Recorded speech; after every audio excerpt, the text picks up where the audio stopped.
Narito na naman tayo para sa isang napaka-sweet at nakakakilig na love story nila Kalingap Edu at Ate Viancy. Para sa pagpapatuloy ng ating love story ay ito nga ay pagpapatuloy ng kanilang pagpunta sa Palawan kasama ni Viancy at ni Kalingap Edu ang buong Kalingap team kagaya na ng iba ding mga love teams. Sila nga ay dumayo pa sa El Nido, Palawan. Kaya naman tuwang-tuwa si Viancy at si Kalingap Edu sa experience na ito dahil ito nga ang kanilang first trip na magkasama silang dalawa at malayuan pa. Talaga namang kinilig ang mga viewers dahil silang dalawa lamang ang magkasama noon at nag-uusap lamang sila ng mga bagay-bagay tungkol sa kanilang buhay.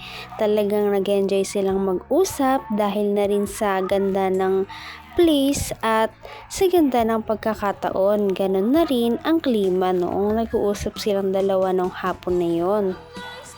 Ganda dito pala mag-moment.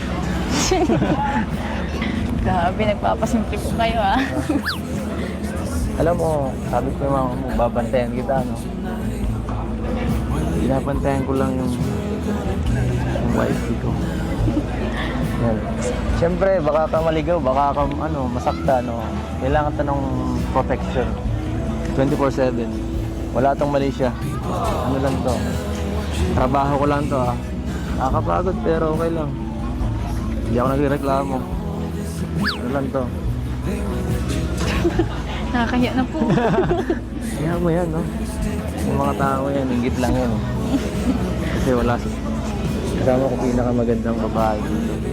Pagkatapos nga nilang mag-picture-picture at mag-usap ay napagpasyahan na nilang sumama sa ibang Kalingap team at nagulat nga si Viancy noong biglang hawakan ni Kalingap Edu ang kanyang kamay sa paglalakad.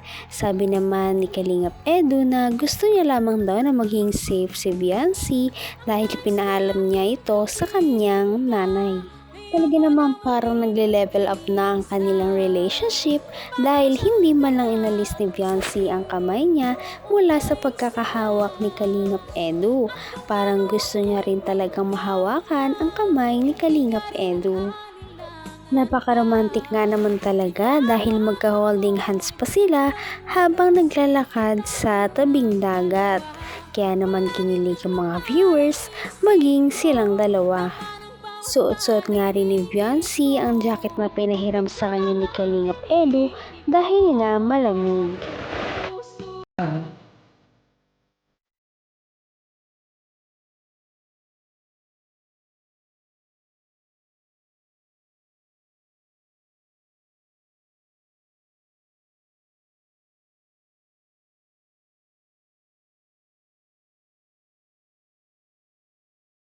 So it's just you and I, just you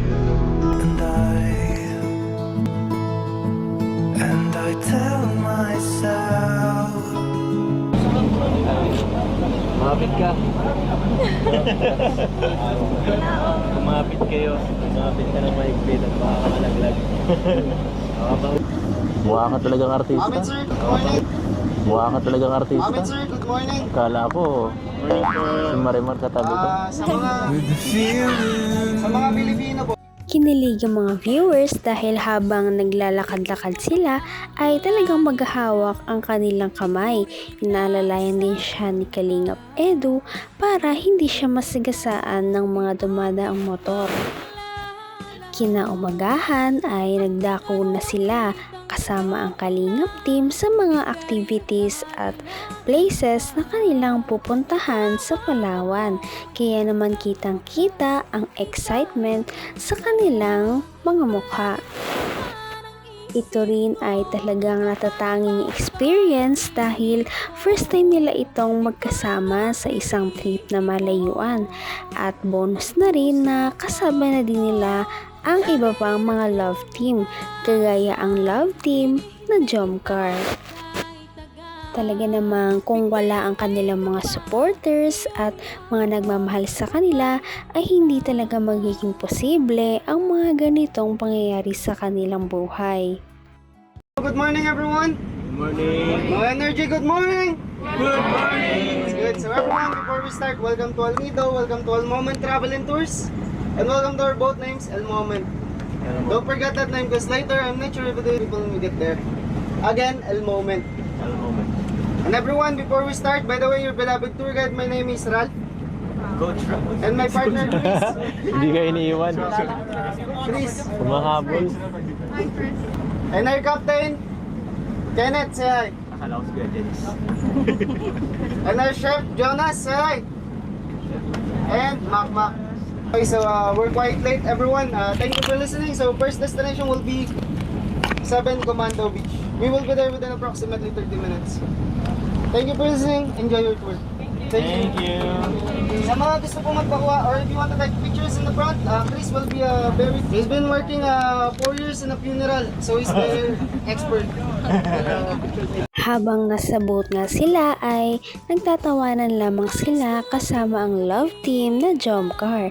Talagang magkasundo ang dalawang love team na ito dahil kapwa sila mga magaganda at gwapo. Ganun na din at pareho silang mga sikat sa panahon ngayon.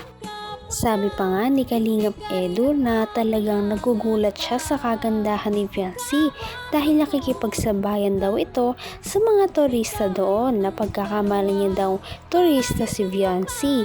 Sabi niya pa ay kasing ganda daw ito ni Marimar.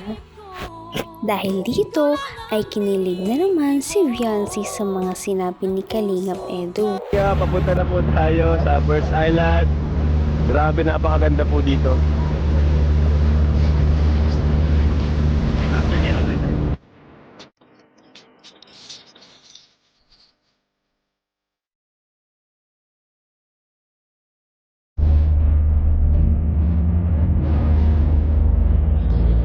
Masang tayo, bro? Masang tayo? Papicture ko. Grabe, sige.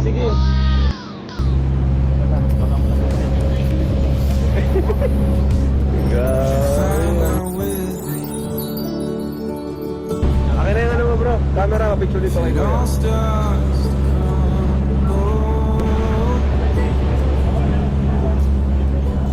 will search the pieces for hope or among gold. Nakaka-touch naman talaga dahil napaka-gentleman talaga ni Kalingap Edu pagdating kay Fiancé.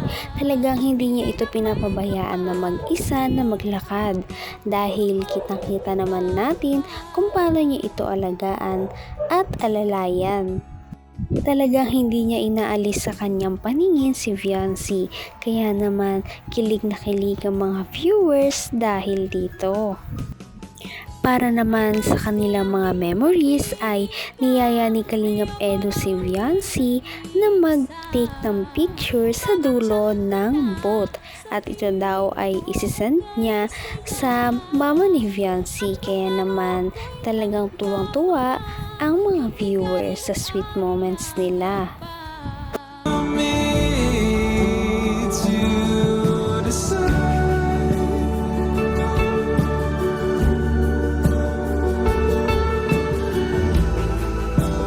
I should be the one by your side.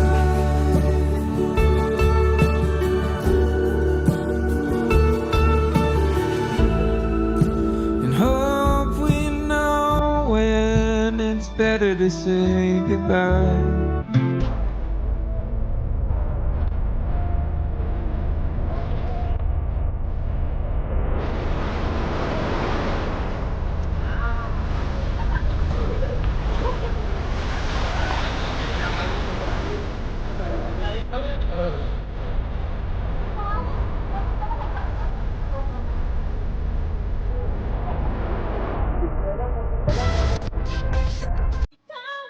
pagkatapos ang kanilang picture taking sa dulo ng bangka ay nakarating na rin sila maya-maya sa kanilang pupuntahan at ito ang kanilang unang pinuntahan sa Palawan.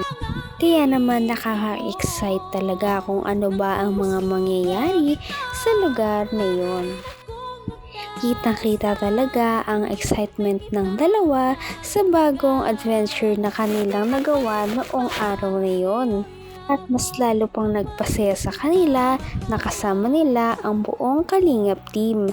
At ito ay mas nagpasaya sa adventure na yon. Ano pa kaya ang mga mangyayari sa Palawan? Iyan ang ating abangan sa mga susunod pang mga video.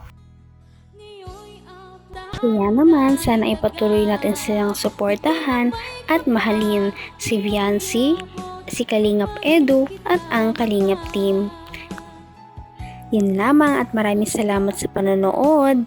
Abangan natin kung magkakatuluyan ba talaga si Kalingap Edu at Viancy. Hanggang sa muli. Bye! Ngayon'y abot